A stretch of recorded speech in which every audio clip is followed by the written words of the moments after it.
Welcome back to part two of this book review. So today I just said I have to wrap this up before this year comes to an end because I don't want to carry over this particular book to 2026. But in the beginning of 2026, we're going to continue with the books I've already read in 2025.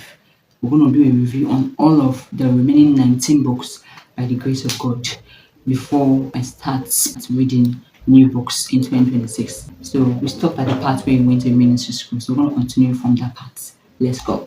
Of course, we all know that he was already doing ministry before he was led to go for that ministry school. So now the question is, who is he going to leave the church for while he goes for that military school? So there was someone, a pastor that came to visit prior before the time he had to go for military school. He was just led to come visit. So while Dr. David Yonggi was praying to God, seeking the face of God on who he is to lead the church for while he goes for military school, this pastor that visited the church came to his mind, and so he just knew that this is what God is saying to him. So the next part we're going to talk about is the part where he was carrying out his ministerial duties.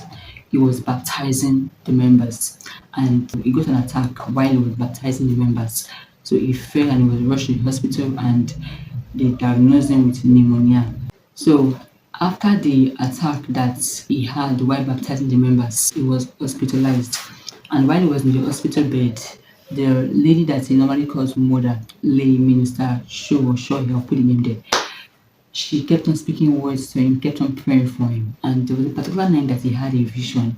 He saw a yellow serpent trying to entangle him, but fire came and burnt the serpent. He now knew that he was not going to die, he was going to live because the attack was so severe, that pneumonia he had was so severe that he thought he was going to die. And so when he had that vision, when he saw that the serpent had died, he now, his spirit was revived. He now knew that he was not going to die, he was going to live. But he was not totally healed after that. He kept on having an attack of pneumonia back to back. He would go and minister in a place, he would get the attack, he would fall down. So he was tired. He was tired. And he went to God. He went to God, and God told him that, don't worry, this particular sickness you are going through now, it will last for 10 years before you get your healing. That was what God told him.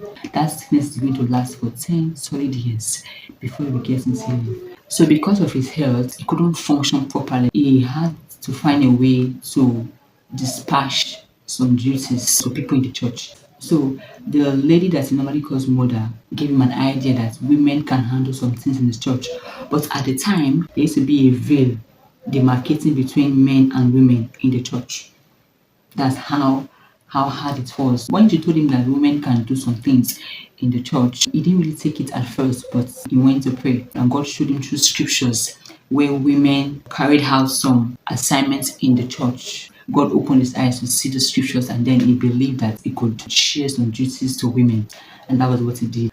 So because of the ministry, he wasn't really given enough time for family and for his wife and children.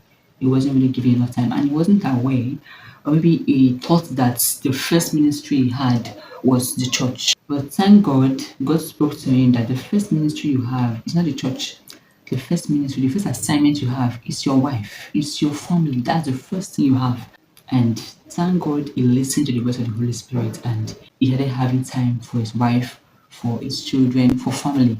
He created time for them. And that was one thing that really struck me while reading this book. If you fail in your home as a minister, forget it outside. Just leave the ministry. You can't have a home that is on fire and think you will have a successful ministry out there. It is not possible. So thank you for watching till this time. I will see you on other book reviews in the year 2026.